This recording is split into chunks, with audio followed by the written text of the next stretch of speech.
کہا انہوں نے میرے کان میں آ کر صرف یہ کہا کہ جو تم اس وقت کر رہے ہو وہ اللہ دیکھ رہا۔ اے کاش اکیلے میں گناہ کرتے وقت، برائیاں کرتے وقت، حرام کماتے وقت، ملاوٹ کرتے وقت، جھوٹ بولتے وقت، انٹرنیٹ پر یا ٹی وی پر فلمیں، ڈرامے، گانے باجے، بے حیائی کے مناظر دیکھتے وقت یہ خیال آ جائے کہ اللہ دیکھ رہا ہے۔ جمعہ کے دن بار بار گویا ہمیں ریمائنڈر کال دی جاتی ہے، فرمایا جاتا ہے اوصیکم ونفسی بتقوی اللہ عز وجل فی السر والاعلان، اکیلے میں ہو یا تنہائی میں یا لوگوں کے سامنے ہو، تمہیں اللہ سے ڈرنے کی وصیت کرتا ہوں۔ میرے بیچ اسلامی بھائیوں، ہر جمعے یاد دلایا جا رہا ہے دیکھو اللہ سے ڈرنا، وہ دیکھ رہا ہے، مگر جمعہ پڑھ کے جا کر پھر گناہ کرتے ہیں، جمعے کے دن بھی برائی کرتے ہیں۔ ایسا نہ کریں، آئیے رب کی بارگاہ میں سچی توبہ کریں۔ آگے ارشاد ہوتا ہے وَاذْكُرُوا اللَّهَ عِنْدَ كُلِّ شَجَرٍ وَحَجَرٍ وَاعْلَمُوا أَنَّ اللَّهَ بِمَا تَعْمَلُونَ بَصِيرٌ، اور اللہ کو یاد کرو ہر درخت اور پتھر کے نزدیک، اور جان رکھو اللہ تمہارے کام دیکھ رہا ہے۔ اللہ دیکھ رہا ہے، یہ اعلان ہوتا ہے۔ ذکر کرو رب کا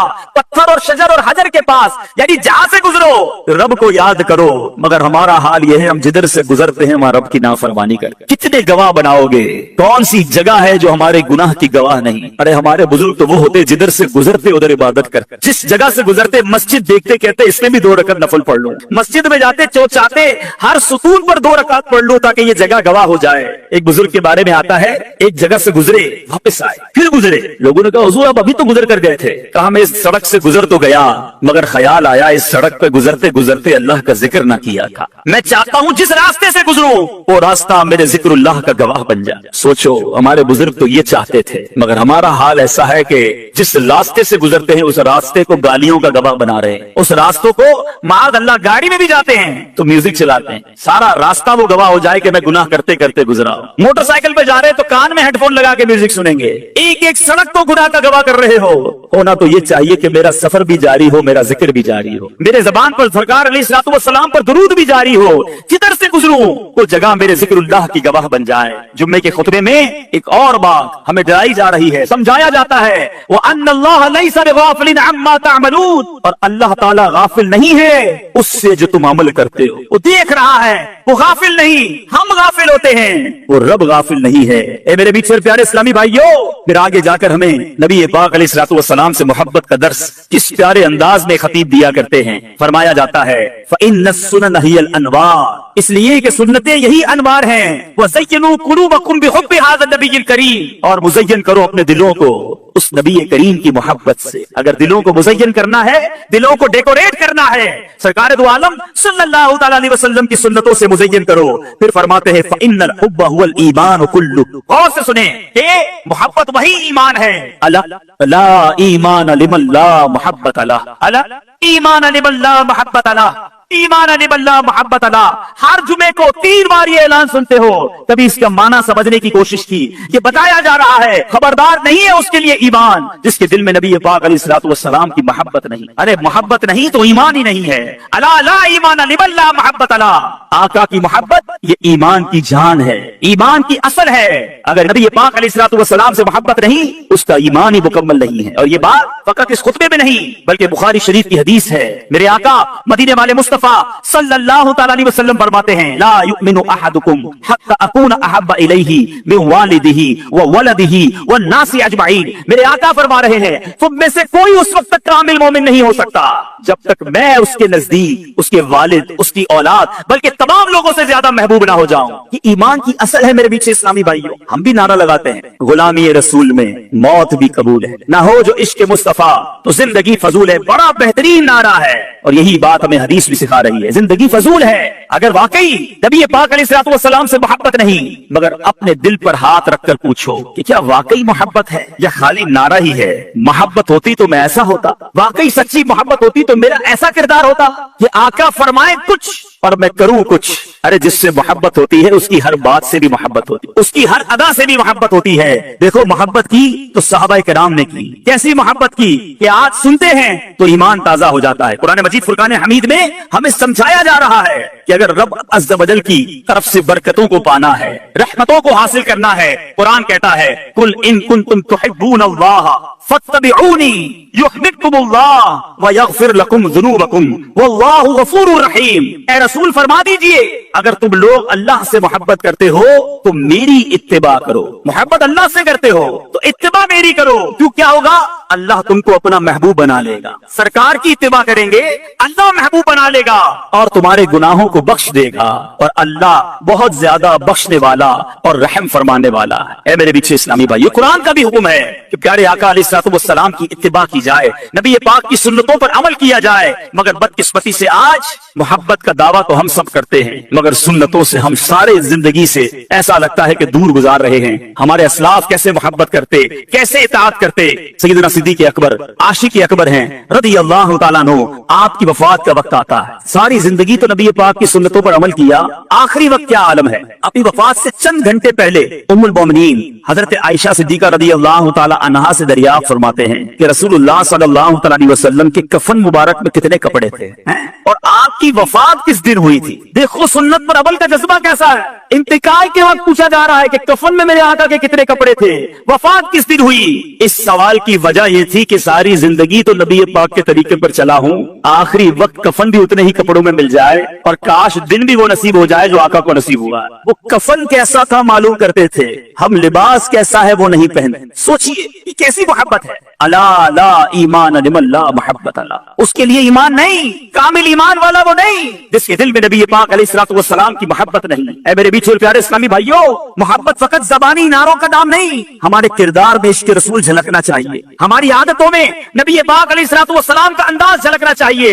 ہمارے اسلاف تو ان سنتوں پر بھی عمل کرتے جس کا حکم نہیں ہوتا تھا مگر وہ چاہتے سرکار دو عالم صلی اللہ تعالی علیہ وسلم کی ہر ادا کو ادا کیا جائے۔ ایک مرتبہ حضرت ابو ہریرہ رضی اللہ تعالیٰ عنہ کا گزر ایک ایسی جماعت سے ہوا کہ اس کے سامنے کھانے کے لیے ایک بھنی ہوئی مسلم بکری رکھی ہوئی تھی۔ لوگوں نے آپ کو کھانے کے لیے بلایا، حضور آئیے آپ بھی ہمارے ساتھ کھائیے۔ حضرت ابو ہریرہ کیا کہتے ہیں، نبی پاک علیہ الصلوۃ والسلام جب دنیا سے تشریف لے گئے میرے آقا نے زندگی بھر کبھی جو کی روٹی بھی پیٹ بھر کر نہ کھائی، میں بھلا ان لذیذ اور پرتکلف کھانوں سے کیسے اپنے دل کو بہلا سکتا۔ نبی پاک علیہ الصلوۃ والسلام کی ایسی یاد تھی ان کے دلوں میں۔ اے میرے پیچھے اسلامی بھائی، اور آج ہمارا کیا حال ہے؟ منقول ہے حضرت عباس رضی اللہ تعالیٰ عنہ کا مکان مسجد نبوی سے ملا ہوا تھا اور اس مکان پر پرنالہ تھا اور بارش کی وجہ سے آنے والے نمازیوں کے اوپر وہ پانی گرتا تھا۔ امیر المومنین حضرت عمر رضی اللہ تعالیٰ عنہ نے اس پرنالے کو اکھاڑ دیا تاکہ نمازیوں کو تکلیف نہ ہو۔ اب انہوں نے اپنے طور پہ یہ کام کیا۔ حضرت عباس آئے، آ کر عرض کرتے ہیں خدا کی قسم اس پرنالے کو رسول پاک صلی اللہ تعالی علیہ وسلم نے میری گردن پر سوار ہو کر لگایا تھا، آقا نے اپنے ہاتھوں سے لگایا تھا، حالانکہ امیر المومنین ہیں، امیر المومنین حضرت عمر فاروق رضی اللہ تعالیٰ عنہ، جب پتہ چلا کہ یہ پرنالہ آقا نے لگایا تھا، حضرت امیر المومنین رضی اللہ تعالیٰ کہتے ہیں اے عباس مجھے معلوم نہ تھا، اب میں آپ کو حکم دیتا ہوں آپ میری گردن پر سوار ہو کر اس پرنالے کو واپس لگا دیجیے۔ سو چیز آقا نے کی، میں کیسے اس کو ختم کر دوں؟ اس قدر محبت۔ مگر آج جو کام نبی پاک علیہ الصلوۃ والسلام نے ہمیں بتائے ہم نے وہ ختم کرنا شروع کر دی۔ سرکار دو عالم صلی اللہ تعالی علیہ وسلم فرمائے نماز پڑھو میری آنکھوں کی ٹھنڈک ہے۔ آج جمعے کی نماز میں مسجد فل ہے، آج ہی عصر کی نماز میں کیا ہو جائے گا؟ کیا جمعے کے بعد آنے والی عصر فرض نہیں؟ کیا آج فجر کی نماز جو تھی وہ ہم پر فرض نہیں؟ نمازی بھی ہوتا ہے، بڑا ہنستے ہنستے کہتا ہے جناب کیا کروں 4 نمازیں پڑھتا ہوں، فجر میں آنکھ نہیں کھلتی۔ اس سے پوچھیں کہ جس دن تمہاری صبح 7 بجے ٹرین ہوتی ہے اس دن کیسے 5 بجے تمہاری آنکھ کھل جاتی ہے؟ جس دن صبح 6 بجے بس پہ جانا ہوتا ہے اس دن گھر والوں کو بھی کہہ کر سوتے ہو، الارم بھی رکھتے ہو۔ جس کو صبح نوکری پر 7 بجے پہنچنا ہوتا ہے پتا ہے لیٹ ہو گیا تو لیٹ منٹ لگ جائے گی، پیسے کٹ جائیں گے، وہ اپنی نوکری پر پہنچ جاتا ہے۔ تو جواب آئے گا نوکری کی اہمیت ہے، فلائٹ کی اہمیت ہے، ٹرین اور بس پر جانے کی اہمیت ہے، ہمارے نزدیک نماز کی اہمیت نہیں۔ ایسا نہ کریں میرے پیچھے اسلامی بھائیوں، آج نیت کریں آج کے بعد ہماری کوئی نماز قضا نہیں ہوگی، زور سے نعرہ لگائیں آج کے بعد ہماری کوئی نماز قضا نہیں ہوگی۔ اسی طرح میرے پیچھے اسلامی بھائیوں، سرکار دو عالم صلی اللہ تعالی علیہ وسلم جس چیز کو منع کر دے ہمارے صحابہ پھر اس کی طرف منہ موڑ کر نہیں دیکھتے تھے۔ ایک بار حضرت عبداللہ بن عباس رضی اللہ تعالیٰ عنہ سے روایت، رسول اللہ صلی اللہ تعالی علیہ وسلم نے ایک شخص کو دیکھا سونے کی انگوٹھی پہنے ہوئے، نبی پاک علیہ الصلوۃ والسلام نے اس کے ہاتھ سے وہ انگوٹھی نکالی اور پھینک دی اور اور فرمایا تم میں سے کوئی چاہتا ہے کہ آگ کے انگارے کو اپنے ہاتھ میں ڈالے؟ حضور اکرم صلی اللہ علیہ وسلم تشریف لے گئے. دوسرے لوگوں نے کہا کہ اپنی انگوٹھی کو اٹھا لو, اس کو اٹھا کر بیچ دینا, کوئی نفع حاصل کر لینا, پہننا مت. وہ عاشق رسول کیا کہتا ہے, خدا کی قسم جب رسول اللہ صلی اللہ علیہ وسلم نے اس انگوٹھی کو پھینک دیا ہے, میں اب اس انگوٹھی کو کبھی نہیں اٹھا سکتا. اسے چھوڑ کر وہیں چلا گیا.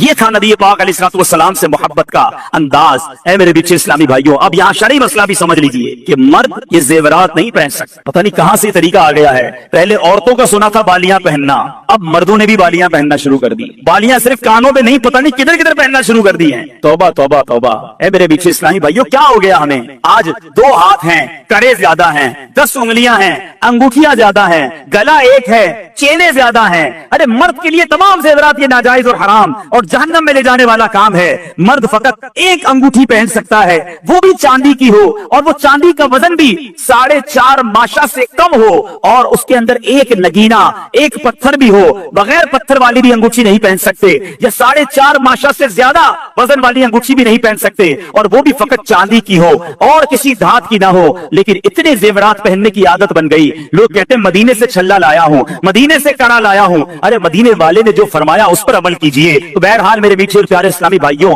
بات چل رہی ہے سنت رسول کی, محبت رسول کی. خدارا اپنے سراپے کو دیکھ لیجئے کہ کیا سرکار کا عاشق ایسا ہوتا ہے, اس کا چہرہ ایسا ہوتا ہے, اس کا لباس ایسا ہوتا ہے, اس کا کھانا پینا ایسا ہوتا ہے. ہم جمعے کے خطبے میں بار بار یہ اعلان سنتے ہیں, الا لا ایمان لمن لا محبت لا. اے میرے میٹھے اسلامی بھائیوں, جب آپ گھر جائیے گا, جو میرے مدنی چینل کے ناظرین ہیں ان سے بھی میں یہ بات عرض کروں گا, ذرا آئینے کے سامنے کھڑے ہو جائیے گا اور اپنے آپ سے ایک سوال کیجئے گا, اور وہ سوال یہ ہے کہ میں کہاں سے نبی پاک علیہ الصلوۃ والسلام کا غلام دکھتا ہوں؟ آقا کا عاشق کہلاتا تو ہوں, کہتا تو ہوں اپنے آپ کو.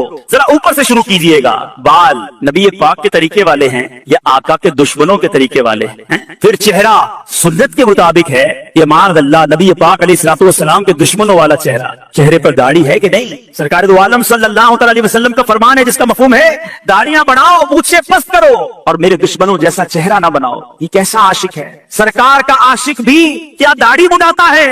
کیوں عشق کا